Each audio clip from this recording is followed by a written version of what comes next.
PTI intra party election chairman और दीगर ओहदों पर इंतखाब के लिए पोलिंग वोटिंग शाम 4 बजे तक जारी रहेगी। पेशावर के रानूगढ़ी में पोलिंग हो रही है। पीटीआई के वाइस चेयरमैन, मरकजी सदर, जनरल सेक्रेटरी समेत सूबाई क़यादत का चुनाव भी होगा। चेयरमैन के ओहदे के लिए बैरिस्टर गोहर के अलावा किसी और ने कागजात नामजदगी जमा नहीं कराए। तहरीक इंसाफ के मरकजी सदर की नशिस्त पर चौधरी परवेज इलाही उम्मीदवार, मरकजी सेक्रेटरी जनरल की नशिस्त पर उमर अयूब भी इंट्रा पार्टी इलेक्शन में उम्मीदवार हैं। सीनियर वकील नियाजुल्लाह नियाजी चीफ इलेक्शन कमिश्नर हैं।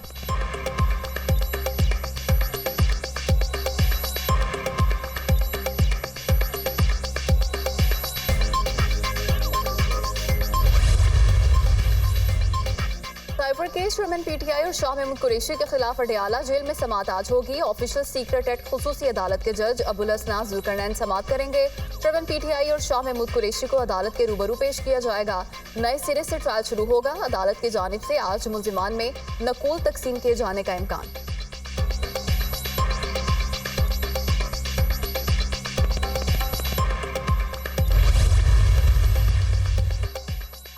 चौधरी परवेज इलाही और मोनस इलाही के खिलाफ ठेकों में किक बैक्स की तहकीकात मुकम्मल। नैब ने 1 अरब 23 करोड़ रुपए से जायद का रेफरेंस दायर कर दिया। परवेज इलाही और मोनस इलाही मरकजी मुल्जिम नामजद। तमाम मुल्जिमान कौमी खजाने को नुकसान पहुंचाने में मुलविस पाए गए। परवेज इलाही ने अपने ओहदे का नाजायज इस्तेमाल किया और किक बैक्स और रिश्वत वसूल की। मोनस इलाही के सेक्रेटरी सुहेल अवान और 2 साबिक सरकारी मुलाजमीन परवेज इलाही और दीगर के खिलाफ वादा माफ गवाह बन गए। गुजरात के लिए गैर कानूनी तौर पर 116 तरक्याती स्कीमें मंजूर कराई गई। परवेज इलाही ने सबसे ज्यादा 74 करोड़ 45 लाख रुपए से जायद रकम रिश्वत और किक बैक्स की मद में वसूल की। परवेज इलाही की वजारत आला के दौरान उनके फैमिली मेंबरान ने 304 मिलियन से जायद रकम अपने जाती अकाउंट्स में जमा कराई। मुल्जिमान कसूरवार पाए गए। ट्रायल करके सजा सुनाई जाए। नैब की रेफरेंस में इस्तदा। मुस्लिम लीग नून के आम इंतखाबात के लिए तैयारियां तेज। आज उम्मीदवारों के नामों का हतमी फैसला और टिकटें जारी होने का इम्कान। नवाज शरीफ उम्मीदवारों से मुलाकातें करेंगे। पाकिस्तान मुस्लिम लीग नून के कायद की जेर सदारत पार्टी की पार्लिमानी बोर्ड का पहला इजलास पार्टी सेक्रेटेरिएट में होगा। साबिक वज़ीर आज़म नवाज शरीफ और मरीम नवाज जाती उम्रा से मॉडल टाउन पहुंच गए। इजलास में राना सनाउल्लाह समेत अहम रहनुमा भी शरीक होंगे।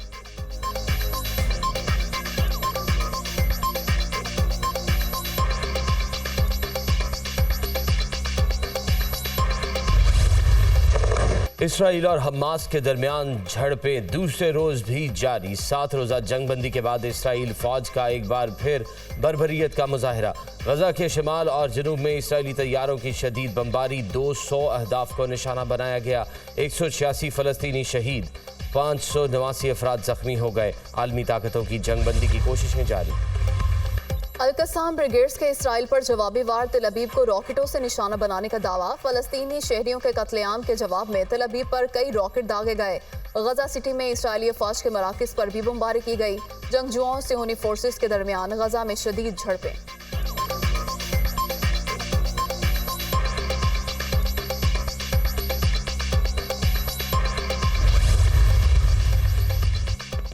आलमी इदारों ने गजा पर दोबारा इसराइली जारहियत को तशवीशनाक करार दे दिया। गजा में अस्पतालों के मनाजिर भी डरावनी फिल्मों जैसे हैं। इसराइल के ताज़ा हमलों से लगता है कि दोबारा बच्चों के कत्लेआम की मंजूरी दे दी गई। इसराइल की गजा के खिलाफ जंग तबाहकुन है, अब इसे रोकना होगा। अक़वाम मुत्तहिदा में कमिश्नर इंसानी हकूक़ तुर्क का गजा में बमबारी पर इजहार तशवीश।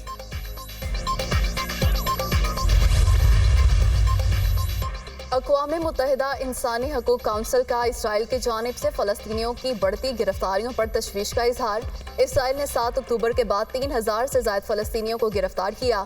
इसराइली जेलों में 6 फ़लस्तीनियों की मौत हुई। इस मुख्तसर मुद्दत में अमवात की यह सबसे बड़ी तादाद है। सिहोनी जेलों में दौरान हिरासत अमवात और तशद्दुद के वाक़यात की तहकीकात होनी चाहिए।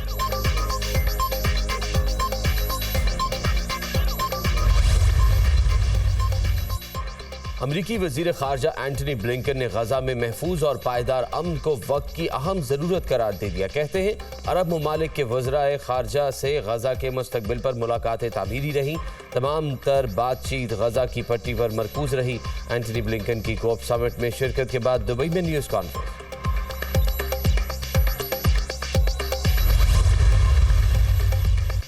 अक़वाम मुत्तहिदा का इंसानी बुनियादों पर हमास इसराइल जंगबंदी पर जोर। गजा में जंग दोबारा शुरू होने से सूरत हाल इंतहाई तशवीशनाक हो गई। गजा पहुंचने वाली इमदाद की भी कोई खबर नहीं। तर्जुमान अक़वाम मुत्तहिदा स्टीफन डुजर्ट की न्यूज़ कॉन्फ्रेंस।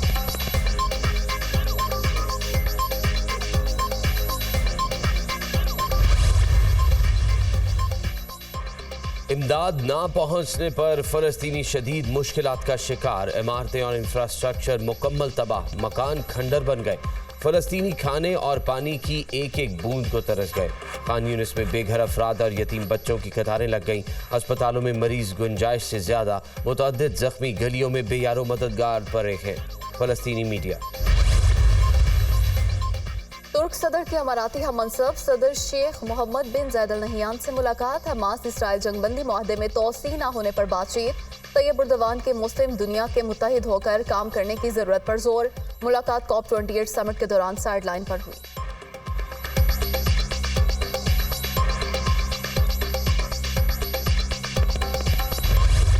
हमास इसराइल 7 रोज़ा जंग बंदी के दौरान दोनों तरफ से मजमूई तौर पर 325 कैदियों को रिहा किया गया।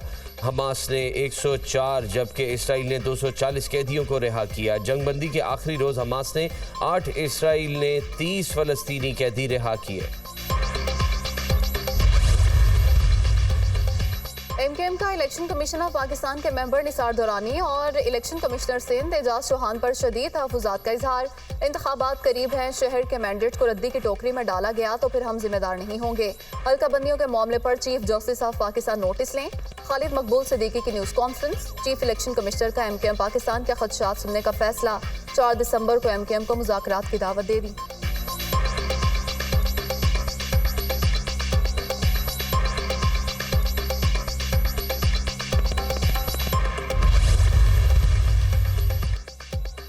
निगरान वज़ीर आज़म की दुबई में वर्ल्ड क्लाइमेट एक्शन समिट के इब्तदाई सेशन में शिरकत। अनवारुल हक काकड़ की साइडलाइन मुलाकातें। IMF MD क्रिस्टीना जॉर्जिया से मुलाकात। अहम उमूर पर तबादला ख्याल। दुबई के वज़ीर आज़म शेख राशिद अल मखदूम से भी मुलाकात। दो तरफा ताल्लुकात समेत अहम उमूर पर बातचीत। अनवारुल हक काकड़ नीदरलैंड्स के हम मनसब से भी मिले। अफगानिस्तान की सूरत हाल समेत बाहमी दिलचस्पी के बैनुल अक़वामी और इलाकाई उमूर पर गुफ्तगू। दौरे पाकिस्तान की दावत। निगरान वज़ीर आज़म के उज़्बेकिस्तान के सदर शौकत मिर्ज़ाओव से भी मुलाकात हुई। दोनों रहनुमाओं के दरमियान खित्ते की मजमूई सूरत हाल पर मुशावरत। मौसमियाती तब्दीलियों के मनफी असरात से निपटने के लिए हंगामी बुनियादों पर इक़दाम करना होंगे। आलमी दर्जा हरारत पर कंट्रोल नागुज़ीर हो गया। तरक्की याफ्ता ममालिक को मौसमियाती तब्दीली के हवाले से अपनी पॉलिसियों पर नज़रसानी करना होगी। ग्रीन हाउस गैसों के अखराज को रोककर ज़मीन की हिफाजत करना होगी। सेक्रेटरी जनरल अक़वाम मुत्तहिदा अंतोनियो गुतेरेस का दुबई में COP समिट से खिताब।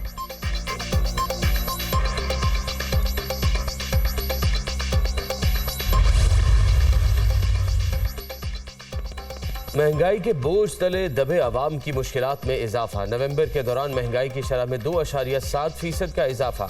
गिरानी की शरह 29.23% रही। एक माह के दौरान गैस चार्जेस में 280% से ज़ायद इजाफा। टमाटर की कीमतों में 60.42%, आलू 14.92%, चाय 12.95% महंगी हुई। प्याज 12.32% और अंडे 7.15% महंगे हो गए। पाकिस्तान की बरामदात कम, दरामदात ज्यादा होने का तसलसल बरकरार। जुलाई से नवंबर तक 12 अरब 17 करोड़ डॉलर की बरामदात हुई।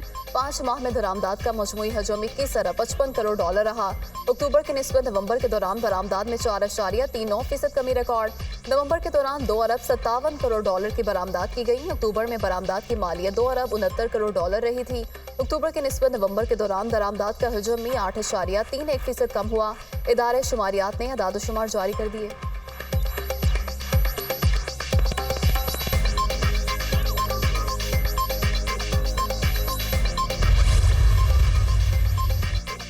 करतारपुर में बाबा गुरु नानक के जन्मदिन की 3 रोज़ा तकरीबात का आज आखिरी रोज़। इख्तितामी दुआ के लिए राहदारी से सैकड़ों यात्री दरबार पहुँच गए। बरतानिया, कनाडा और मलेशिया से आए सिख यात्री इबादत में मसरूफ। यात्रियों की पाकिस्तान के इंतजाम की तारीफ। हुकूमत पाकिस्तान से इजहार तशक्कुर। यात्री इख्तितामी दुआ के बाद वापस लौट जाएंगे।